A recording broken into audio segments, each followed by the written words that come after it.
Salut tout le monde et bienvenue à l'émission. Cette semaine, on parle des zones inondables, suivi bien sûr de l'anecdote de David, et on finit avec les assurances pour les zones inondables. Restez avec nous jusqu'à la fin, vous ne voulez pas manquer ça.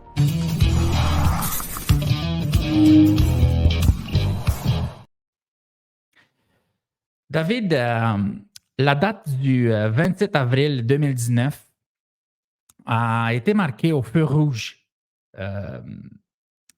par le fait que de nombreux résidents de Sainte-Marthe-sur-le-Lac dans les Laurentides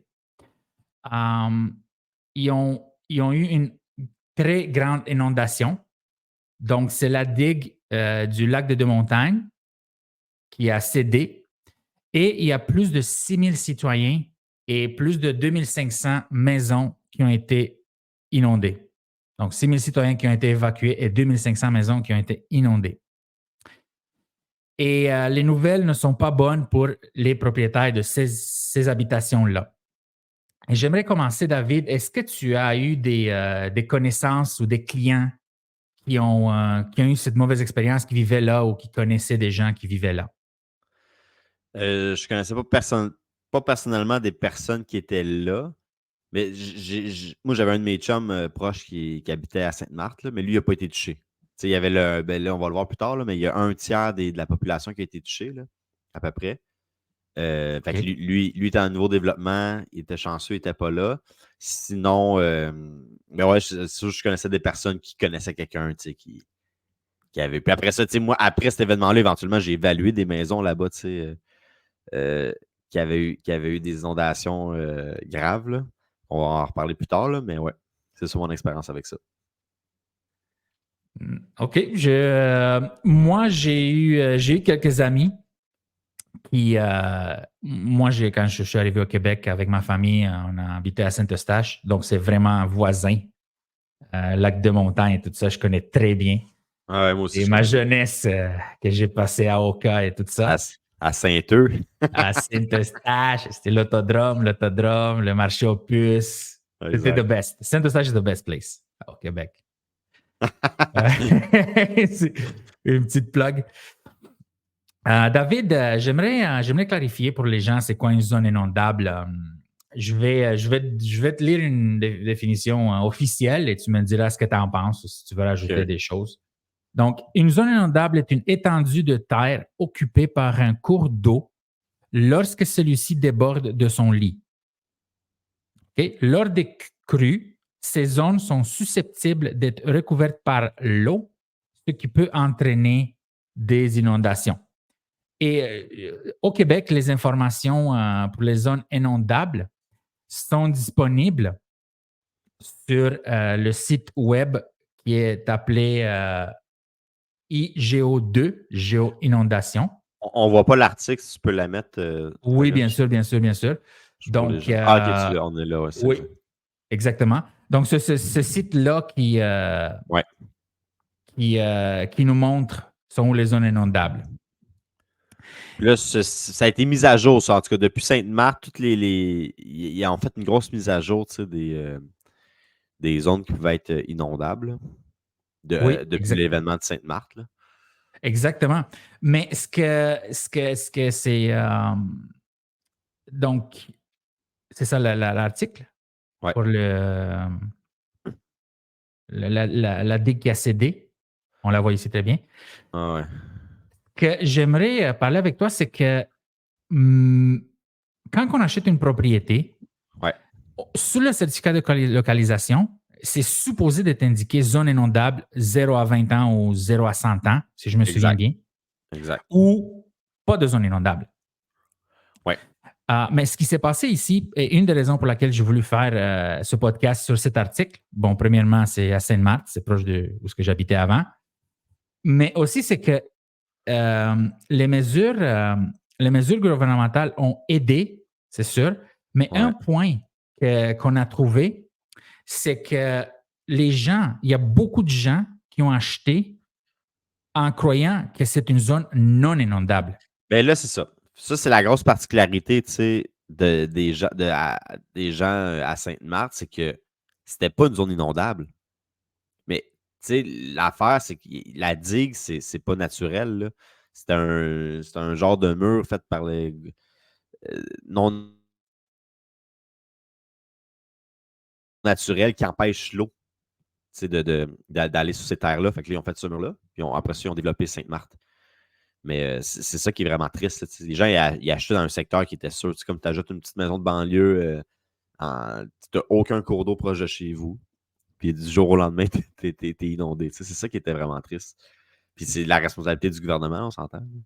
OK. Est-ce que tu peux expliquer une autre fois avec la digue? Qu'est-ce qui s'est passé quand Écoute, je connais pas trop. C'est que la digue, elle a cédé, je pense. Ou Oui, oui, oui, c'est ça hein, qui est arrivé. oui. C'est ça. Ça l'a cédé, puis ça l'a inondé des maisons qui étaient supposément qui étaient pas dans les zones inondables. Mais ça, sans la digue, ça aurait été une zone inondable, en fait.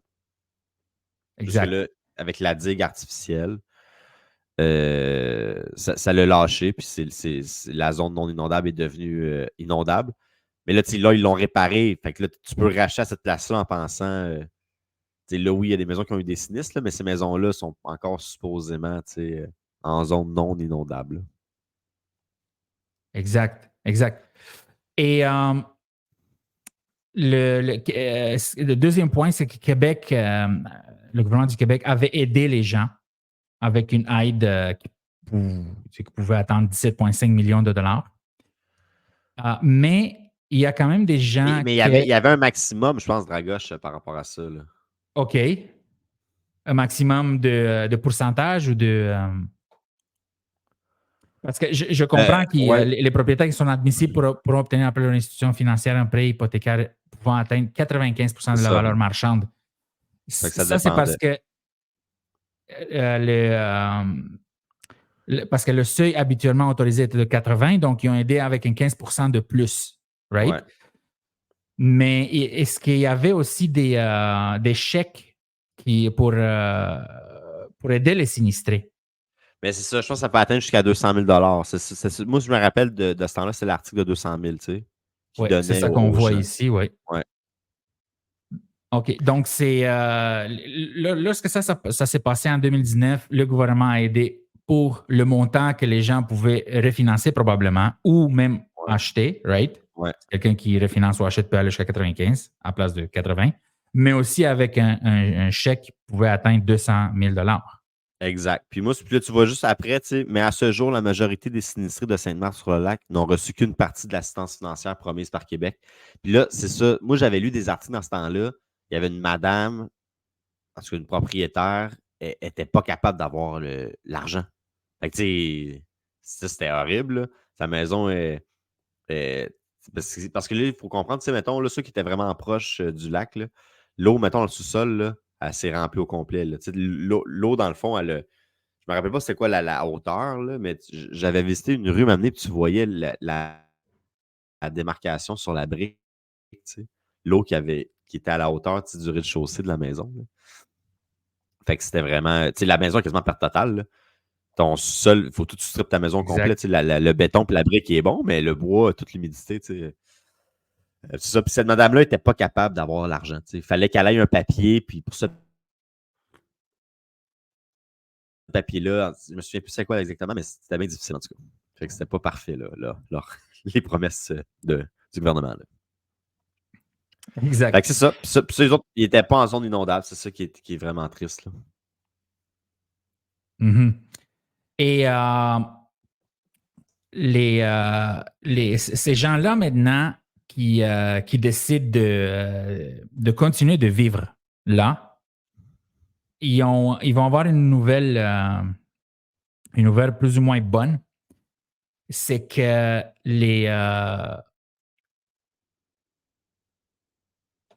le gouvernement du Québec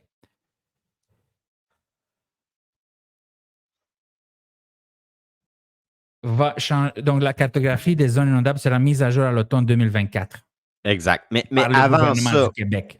moi, j'avais visité des propriétés sur des bords de l'eau. Là, puis là dans le fond, c'est quoi les zones inondables? Comme tu disais, sur le certificat de localisation, souvent, ça va être écrit. Mettons, tu as, un cours d'eau qui passe proche de ton terrain, tu as une bande de protection riveraine Oui. que tu ne peux pas construire dans cette zone-là. C'est protégé. Après ça, dépendamment, ça se peut qu'il n'y ait pas de zone inondable nécessairement, mais là, tu peux avoir une zone, mettons, 0-20 ans. Ça veut dire 0-20 ans que théoriquement, une fois aux 20 ans, l'eau pourrait se rendre jusque dans cette zone-là. Là, tu vas avoir une autre zone 0-100 ans. Ça, c'est si tu as des zones inondables. Des fois, tu peux avoir une bande de protection riveraine, mais c'est un ruisseau, fait que ça ne peut pas déborder. Ouais. Fait que des fois, tu n'as juste pas de zone inondable. Mais là, mettons, tu peux avoir un 0-100 ans. Fait que tu as une autre ligne qui met une limite. Puis cette zone-là, c'est théoriquement, une fois aux 100 ans, il pourrait y avoir une inondation. C'est comme une moyenne. T'sais. Puis là, ça avait tout été mis à jour, cette affaire-là, mais temporairement, là, puis il avait changé les zones. Mais tu sais, c'est qui décide Oui, ces je me zones-là? souviens. Tu peux-tu mettre la carte? Les cartes comme ça? Ouais, c'est ça, c'est ça. Mais tu sais, c'est qui décide ces zones-là? Je veux dire, qui décide que le fleuve peut déborder jusqu'à. Tu sais, c'est la Exactement. nature. Fait que tu sais, c'est comme à peu. Tu sais, je sais pas si on peut faire Ou ce que tu 100% veux. confiance. C'est juste que si tu ajoutes sur le bord d'un cours d'eau, il y a un risque. Là.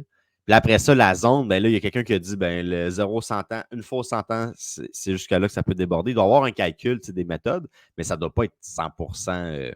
Il doit y avoir une marge d'erreur. C'est ça. Donc, oui.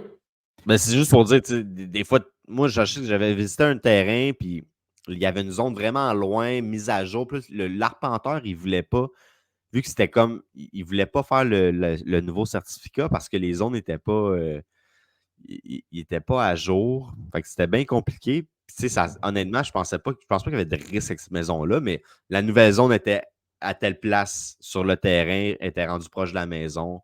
Puis c'était comme un cours d'eau qui semblait pas pouvoir nécessairement déborder. Là. Fait que je me demandais juste qui avait fait ces zones-là, tu sais. Fait que c'est comme un peu à peu près, là, je trouve, là, on dirait. Là. Mais tu sais, je suis pas expert, là, c'est sûr qu'il doit y avoir des calculs, mais c'est quand même approximatif d'après moi. Là. Oui, ça doit être les mêmes calculs que la taxe carbone. Fait par les experts. Par les experts, exactement.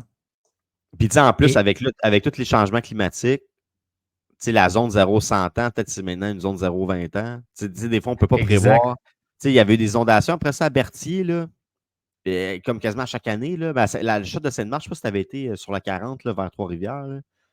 Mais entre Montréal et Non, Trois-Rivières, tu passes par non. Berthier. Là, Oui, puis oui, je connais très bien, mais je n'ai pas été là en il y 2020. avait de l'eau barre en bord de l'autoroute.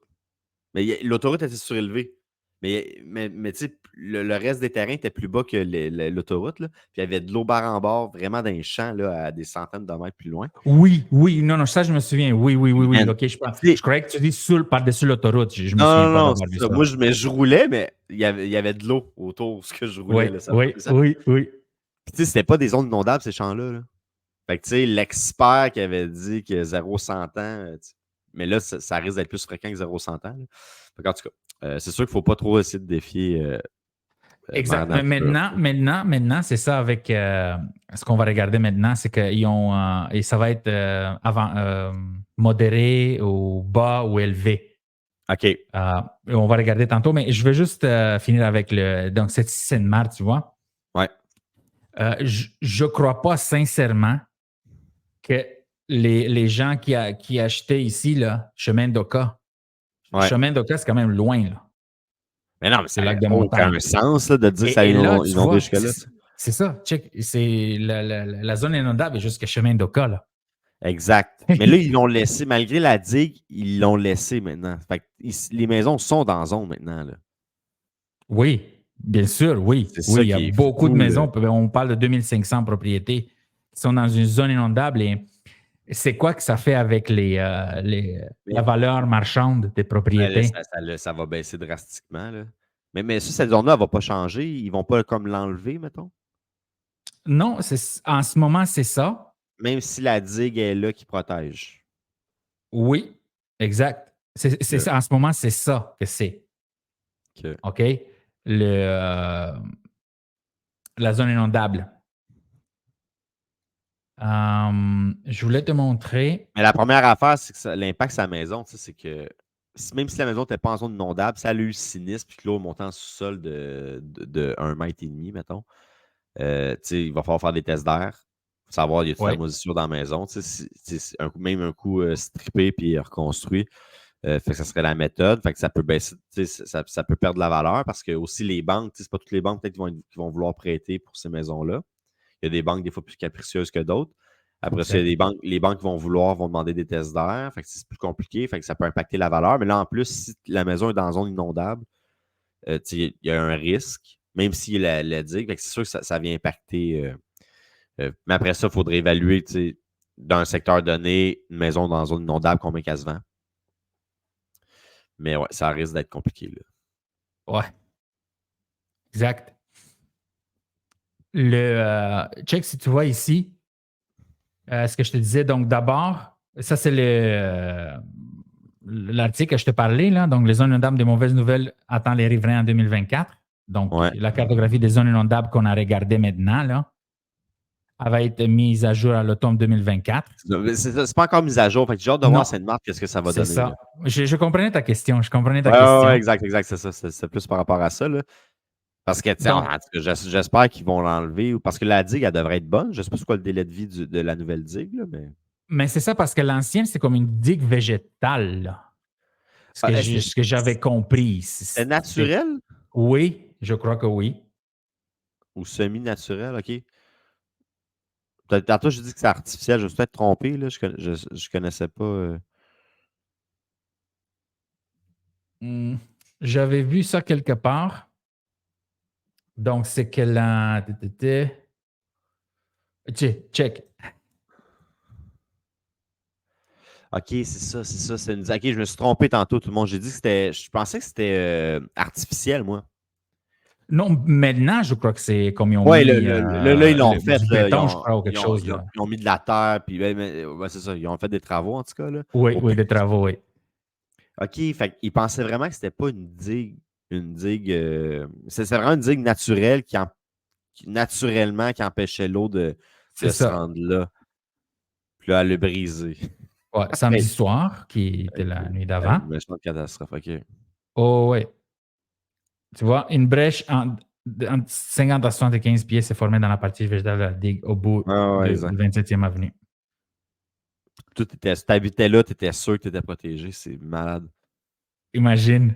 Ah, ouais. Puis la personne c'est la personne qui était sûre sur son certificat de localisation Ben oui, ben c'est ça. que c'est écrit non inondable. Là. Mais ça, c'est la preuve que les experts qui décident des zones, ils font une ligne. Bon, ça ne devrait pas se rendre jusque-là. Exactement, ça devrait pas, ouais. Qui c'est qui peut C'est savoir ça? dangereux, ça devrait pas, ça devrait pas. Il pleut pendant 3 semaines, mettons, sans arrêt. L'expert, lui, est capable de dire, bah non, ça ira pas plus loin que ça. Exactement, En tout exactement. cas, Je peux fait te que le c'est ça. mettre par écrit. Ouais, exact. On va t'en tracer une ligne, moi, si tu veux. Exact. Fait que c'est ça, ben, c'est ça. Fait que ça, c'est à cause des changements climatiques, il faut faire attention avec les cours d'eau, là. Mais là, encore là, comment tu peux savoir? Maintenant, tu ajoutes une maison qui, même avec la mise à jour, là, tu t'ajoutes une maison qui est loin d'un cours d'eau. Mettons le fleuve, mais c'est quoi la garantie que dans 60 ans, ça ne s'aggrave pas et que ça ne soit pas inondé, tu sais? Exact, Fait que exact. le best, c'est d'acheter sur une montagne, là, finalement. En Alberta. Ouais, en Alberta, t'es correct. T'es pas mal loin du fleuve Saint-Laurent puis du lac des Exact. Montagnes. Exact. Mais pour continuer, David, donc le projet de règlement va être prépublié au printemps 2024. C'est en train de se Ouais. faire. Et la consultation officielle sera d'une durée de 45 jours. Et comme on avait dit, l'adoption aura lieu à l'automne 2024. OK? En tout cas, j'ai hâte de voir la mise à jour. Moi aussi. Et c'est ici que je veux te montrer. Ça, c'était où, ça? Ça, c'était la photo, c'est. Ça, c'était de quand ça s'est passé, là, Parce lors que des inondations je te dis, à Saint-Marc. Berthier, là, à Berthier, ça ressemblait. C'est vraiment fou Ah, ce qu'ils tu ont eu vois, ça aussi, dit. là. Ouais, ouais, ouais, ouais. Ça ressemblait à ça. J'en ai visité une maison, moi, à Berthier. T'avais de l'eau partout. C'était fou, là. Mon acheteur n'a pas acheté, finalement. C'est pas trop vendeur, là. Exactement. C'est ça que je voulais te. Donc, ce qui va changer, OK? Les changements apportés par le gouvernement sont majeurs. OK? Donc, c'est quoi les Ouais. changements? Là, on va voir. Le premier changement, c'est que l'utilisation des côtes de crues 0,20 ans, 0,100 ans qu'on parle depuis tantôt, là. Moi aussi, j'étais habitué avec ça quand j'étais courtier immobilier. Exact. Ben, ça va être fini et sera abandonné au profit d'une échelle qui utilisera des niveaux de risque comme faible, modéré et élevé. Donc, il y a 3 niveaux maintenant. Ouais. Je trouve ça plus logique de cette façon-là parce que là, il n'y a rien de garanti dans le fond. Mais en fait, c'est que le gouvernement aussi s'enlève la responsabilité de dire c'est à tant d'années. Fait que ça y va c'est plus approximatif, mais c'est plus logique parce qu'en fait, personne ne sait vraiment la réalité. Là. Exact. Tu vois, comme tu l'as expliqué, là, plutôt mal compris. Exact. Selon Mme Biron, le système des côtes des crues laisse croire à tort qu'une inondation pourrait ne survenir qu'une fois tous les 20 ans ou 100 ans. C'est exactement ce que tu as dit. Ouais. Mais non, mais je disais, c'est une probabilité. Là. Ça ne veut pas dire que ça va arriver. C'est ça. Exactement. Or, comme elle explique bien, le risque revient à chaque année. Oui. À chaque année, tu as un risque. Ça, c'est clair. OK, tu n'as pas un risque à chaque 20 ans ou à chaque 100 ans. C'est ça qui était mal compris, je crois. OK. Oh, ouais, c'est ça. Exact. Mais ça revient à ça pareil, tu sais. 1%, en tout cas, c'est juste des chiffres, là, mais 1%, c'est que tu as un risque à chaque année. Mais 1%, c'est que ça risque d'arriver une fois aux 100 ans. Tu sais. Mais évidemment que c'est à chaque année le risque. Là, c'est ça, exactement. Donc, check ce qu'elle dit. Donc, l'utilisation de la nouvelle échelle permettra de mieux refléter le risque réel et le niveau de dangerosité de chaque cours d'eau. OK. OK? Et la grande nouveauté de la méthodologie est de combiner la fréquence et la profondeur pour déterminer le niveau de risque. OK. OK? Donc, ça, je trouve que ça vaut la peine d'en parler. Ouais. C'était ça, malheureusement, les mauvaises nouvelles. Exact. Pour ceux qui sont en zone inondable. Mais c'est sûr que les experts, ils ont quand même un historique là, depuis les 50 dernières années ou même avant. Fait que Exact. ils se basaient là-dessus, en fait. C'est juste que avec les changements climatiques, le risque, il agrandit, la zone s'agrandit d'année en année. En réalité, c'était ça. Là. Fait que des zones qui n'ont jamais eu d'inondation, là, il y en avait. T'sais. Exact. Oui, exact, David. Et maintenant, donc, on a parlé c'est quoi là, une zone inondable. On a parlé des risques d'une zone inondable. Ouais. Et maintenant, j'aimerais savoir si tu as une anecdote pour nous aujourd'hui. Mais avant l'anecdote, je vais juste parler, quoi faire, mettons, quand tu veux acheter une maison sur le bord de l'eau, les choses peut-être à vérifier. Après ça, je parlais de mon anecdote. Mais premièrement, Oui, moi, on peut personnellement, parler les points à vérifier lors de l'achat, disons. Exact. Mais Perfect. tu sais, moi, personnellement, j'achèterais pas de maison sur le bord d'un cours d'eau. Genre, le risque zéro, je pense pas qu'il existe là, 100%. À moins, je ne parle pas d'un ruisseau, là, mais mettons un cours d'eau assez important ou un lac. C'est sûr qu'un lac, surtout, il y a moins. Mais ça dépend quel cours d'eau aussi se déverse dans le lac, qui alimente le lac. Là. Mais moi, je pense que je ne préférais pas. Je n'ai pas envie de dealer avec ce risque-là. Mais il y a des gens qui, pour eux, c'est important. J'en ai vendu des maisons en Repentigny sur le bord du fleuve. Mais c'est sûr qu'il y a un risque. Mais moi, la chose que je vérifierais si j'achetais, c'est c'est quoi la hauteur. C'est sûr que oui, il faut regarder le certificat de localisation. Il va falloir qu'on se mette à jour avec les nouvelles normes. Ça va être de regarder les nouvelles zones, la première étape. Là, après ça, si ta maison est hors de la zone, c'est sûr que si ta maison est dans la zone, moi, personnellement, je ne toucherai jamais à ça. Là. Mais si la maison est hors de la zone, puis tu vois la zone, mettons, risque faible élevé qui est sur ton terrain, mais qui est loin de la maison, puis ta maison est vraiment surélevée par rapport à cette zone-là, peut-être qu'il y a moins de risques. Après ça, c'est de vérifier au certificat de localisation, y a-t-il un risque, les zones à risque d'éboulement, d'affaissement de terrain. Fait que ça aussi, c'est une zone qui peut apparaître au certificat de localisation. Très bon point. Fait que Oui, parce que sur le bord d'une rivière, il y a un gros risque d'affaissement aussi. Exact, tu sais. Mais si toi, tu es confiant d'acheter là, puis là aussi, il y a les assurances. C'est dur maintenant de se faire assurer. C'est plus assurable, les inondations. Mais là, fait que je vérifierais les zones en premier sur le certificat de localisation. Fait que ce serait vraiment important d'avoir un certificat à jour avant de passer chez le notaire. Là, si tu es satisfait avec ça, moi, je vérifierais quand même le système de son de pompe au sous-sol. Parce que c'est sûr, si c'est sur le bord de l'eau, tu risques d'avoir. Ben, probablement ton drain français. Moi, je m'assurerais que le drain français soit fonctionnel. Fait que je m'assurerais de faire un test de caméra, savoir s'il est clean. Si tu n'as pas de drain français, moi, je m'assurerais de creuser. Là, ça sera difficile, ce que le vendeur va vouloir, mais je m'assurerais de creuser, savoir pour avoir un accès au drain français, savoir si c'est fonctionnel. Puis finalement, je vérifierais le système de son de pompe. Fait que ça, la sonde pompe, dans le fond, c'est un bassin qui est creusé dans la dalle du béton du sol qui va venir évacuer l'eau quand la nappe phréatique en dessous de la dalle elle monte. Cette pompe-là, elle pompe l'eau. Ça évacue l'eau. Puis le drain français, lui, il aide à évacuer l'eau qui s'écoule le long de la maison. Fait que ça serait ça que je vérifierais. Finalement, avoir une génératrice, c'est une pompe qui est électrique. Fait que si jamais tu n'as pas de courant, ça serait de s'assurer qu'il y a un système qui peut pallier à ça. Mais il existe des pompes maintenant qui ne fonctionnent pas à l'électricité, mais ça serait d'avoir un deuxième backup. Si la pompe a lâche, d'avoir une deuxième pompe. Fait que même si ta maison n'est pas dans la zone, si mettons, le lac ou le cours d'eau, ou peu importe, inonde un peu sur ton terrain dans la zone où c'était écrit, sûrement que la nappe phréatique risque de monter. Il faut quand même que tu sois capable de drainer l'eau sous-sol. Idéalement, ça serait peut-être de ne pas avoir de sous-sol même. Mais là, au Québec, ils ont tous des sous-sols quasiment, les maisons. Exact. Ça serait ça que je ferais, moi, comme vérification, m'assurer que le système est correct. Puis suite à ça, ben là, puis savoir c'est quoi l'historique. Y a-t-il déjà évidemment eu de l'eau qui s'est inondée dans la maison? Voilà. Fait que ce serait les vérifications que je ferais. Puis si tout ça est bien, l'acheteur, moi, je pourrais conseiller à mon acheteur que ça pourrait être un bon achat. Mais moi, personnellement, je ne pense pas que j'achèterais sur le bord de l'eau. Moi non plus. J'achèterai pas de maison sur bord de l'eau, ni une maison avec des blocs de ciment comme basement. Exact. Ça, ouais, alors, mais bloc de ciment. Mais ce que là, je parlais à un expert l'autre fois, ça dirait une durée. On pourrait en parler de fondation. Durée de vie 50 ans. Moi, j'ai déjà vendu des maisons en 1960. Non, mais ça a une durée de vie maximale versus une fondation de béton coulé. Ça, je veux dire.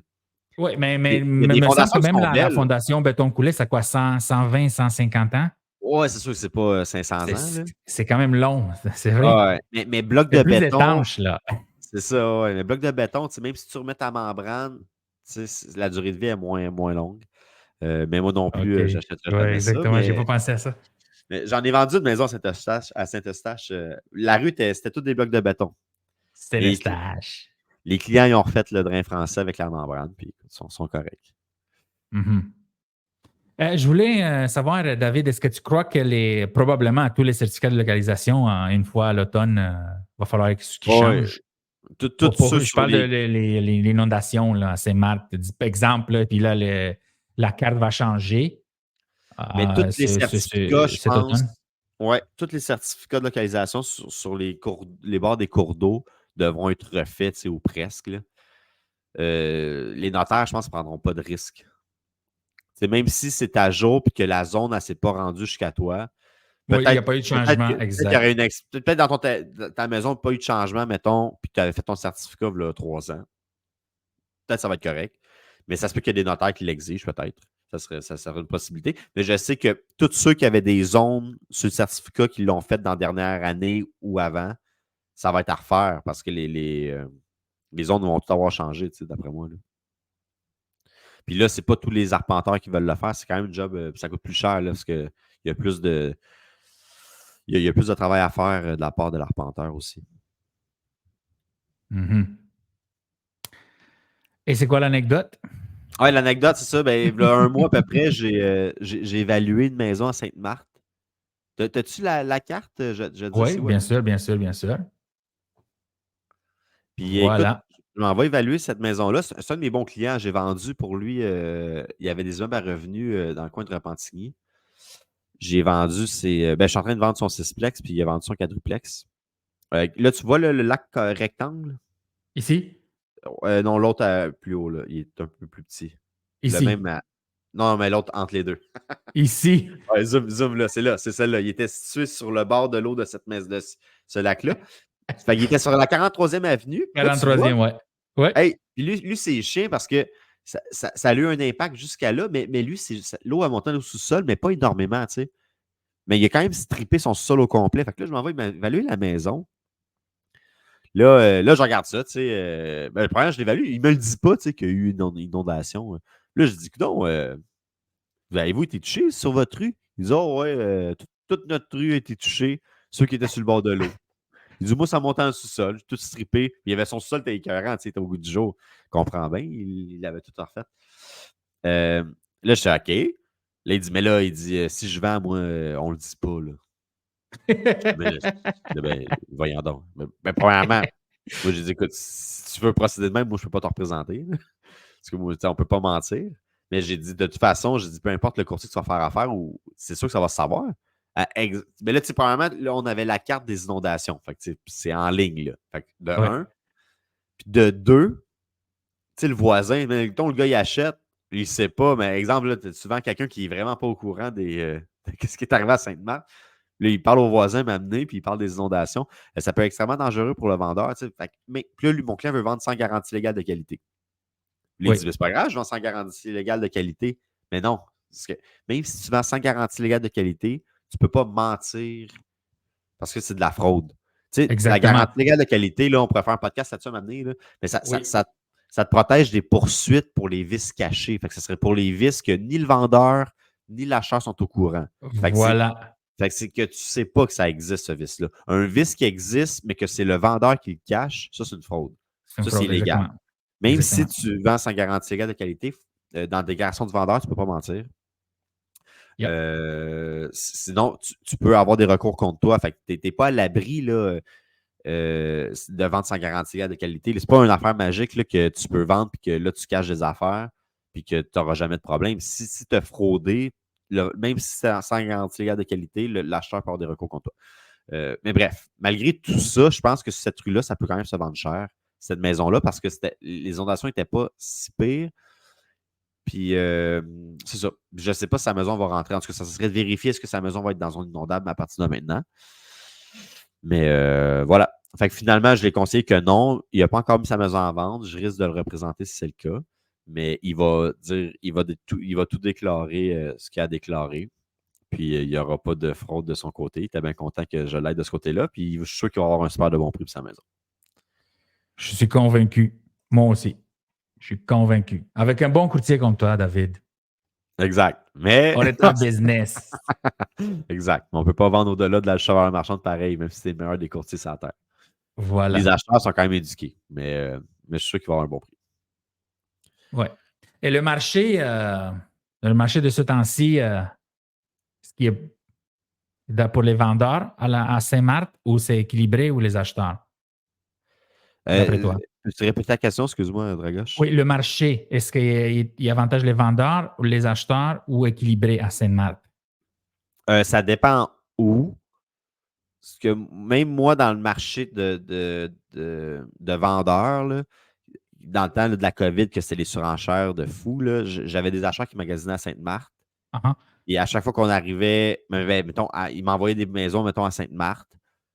Puis là, c'était tout le temps, hey, vérifie si ça a été inondé. Puis là, dès que je vérifiais inondé, on disait non. Fait que ça désavantageait. Fait que c'était pas un bon marché pour les vendeurs qui ont des endroits où ça a été inondé beaucoup. Là. Fait que c'est pas un très bon marché pour les vendeurs, même si c'est un marché de vendeurs à l'époque. Donc, les acheteurs peuvent avoir la chance de. Ben, premièrement, si tu n'as plus beaucoup d'acheteurs, il faut l'acheter à la maison. Fait que l'acheteur qui est prêt à acheter, lui, est capable de négocier pas mal. Là. OK. C'est ça. Je comprends. OK. Et donc, en d'autres mots, si la personne à Sainte-Marthe n'a pas trop été touchée par l'inondation, mais elle va quand même avoir un bon prix. Ben oui, si ça n'a pas été touché et tu n'es pas dans une inondable, mon chum qui habite à Sainte-Marthe, sa maison jumelée neuve a pris 200 000. Là, puis ce quartier-là en particulier, il est super bon. Là. Ouais. Ouais. David, j'aimerais parler des assurances pour une zone inondable.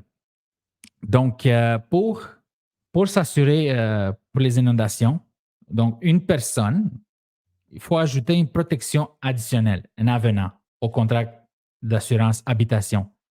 Est-ce que as déjà eu une expérience avec quelqu'un qui a ajouté, qui ne l'a pas ajouté puis il fallait, ou quelqu'un qui doit ajouter prochainement un advenant à son assurance? Écoute, c'est quand même rare que je vends des maisons sur le bord de l'eau. Là. Mettons, moi, mon résidentiel que je fais, je vends beaucoup de maisons standards, si on veut. Là.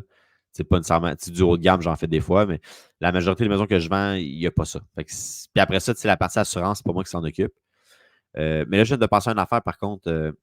Si, mettons, je représentais un acheteur qui achète une maison sur le bord de l'eau, j'ajouterais un élément, une condition, que ça serait conditionnel à ce Oui, qu'il vérifie c'est ça. C'est un les prix modalités. raisonnable aux assurances. Ça, puis les modalités d'assurance aussi, autres que le prix, là, les autres choses qui pourraient impacter l'assurance. Fait que Oui. je vais mettre une condition maintenant par rapport à ça pour protéger ces personnes-là. Fait que ça serait un autre élément. Tantôt, on parlait des acheteurs. En tant qu'acheteur, moi, je mettrais une condition qui te protège, vérifie l'assurance, sinon tu peux rendre la promesse d'achat nulle et non avenue. Fait que ça serait extrêmement important de faire ça. Mais à part ça, ça m'est pas. La dernière maison que j'ai vendue sur le bord du fleuve, là, ça fait 1 an, mais c'était pas moi qui représentais les acheteurs. Puis je sais pas si on fait leur vérification pour cet avenant-là, que tu parles. Mm-hmm. Oui, parce que j'ai regardé. Moi, j'ai acheté avec une cliente une maison à Saint-Jean. OK. OK? Saint-Jean-sur-Richelieu. Saint-Jean-sur-Richelieu, exactement. Donc, et dans c'était 0-100 ans, je crois. OK. Il n'y avait pas une grosse inquiétude à avoir. Lorsqu'il y a eu des inondations, je me souviens plus quelle année, là. L'eau s'était pas rendue jusque-là. C'est comme il y a quelques années, il y a eu une bonne inondation. Même dans zone 0-100 ans. Oui, exactement. Donc, c'est ça mon expérience. Donc, il n'aurait pas fallu que je fasse une grosse recherche autre que la personne était au courant et l'a acheté en connaissance de cause avec garantie légale et tout. OK. Mais ce que j'ai déjà entendu et ce que j'ai vu, c'est que les compagnies d'assurance peuvent avoir des exigences particulières. C'est-à-dire que pour t'assurer, j'ai déjà vu une assurance qui demande un certain système de pompage qui est plus performant. Et ton point aussi, c'était très bon tantôt, qui est relié à une génératrice, par exemple. Ah oui. Donc, un système qui en fonctionne 24 heures sur 24, 7 jours sur 7 et qui est un système puissant. C'est ça. Et dans certains cas extrêmes, j'ai déjà entendu, moi, je n'ai pas eu d'expérience là-dessus, c'est qu'ils ont demandé de construire des digues. Des mini-digues. Ben, comme ils faisaient avec les sacs de sable, mais là, tu sais pas avec des Et sacs de sable. voilà, c'est ça. Et c'est ça, en permanent, pour l'assurer, pour assurer la personne. Fait que l'assurance, pour que ce soit assurable, il va demander ces nouvelles choses-là. That's it. Ce qui est logique. L'extrême, c'est des digues. OK. Bon, j'ai déjà entendu parler que. Mais là, l'affaire des digues, parce que là, est-ce que tu le fais où? En dehors de la bande de protection riveraine, parce que tu n'as pas le droit de rien mettre absolument dans ces zones-là. Probablement avant la maison. D'après moi, que la ville, ça risque d'être compliqué. Exactement. C'est un bon point. Exactement. Fait que ça serait une autre affaire. Fait que peut-être que. Fait que c'est pour ça, d'où la condition, je te parlais de conditionnel d'appeler une compagnie d'assurance puis de déclarer satisfait des modalités d'assurance. Parce que si l'assurance exige ça, après ça, il faut mettre une autre condition. Vérifier que la ville accepte la construction d'une digue, peut-être. Voilà. Là, après ça, il faut faire affaire avec peut-être le ministère de l'Environnement, tu sais. Fait que ça risque d'être compliqué, mais d'où l'importance peut-être de faire affaire avec un bon courtier qui va mettre ces clauses-là pour protéger l'acheteur. Tu sais, parce que tu ne vérifies pas ça un coup que tu as acheté, tu vérifies ça avant. C'est ça. Il ne faut pas faire cette erreur-là. Là. Exactement. Exactement. Parce que, tu sais, je prends un exemple, comme les assurances d'auto, les assurances de maison, pour qu'ils soient couvertes par l'inondation, il faut ajouter un avenant. Ça, on l'a dit, right? Ouais.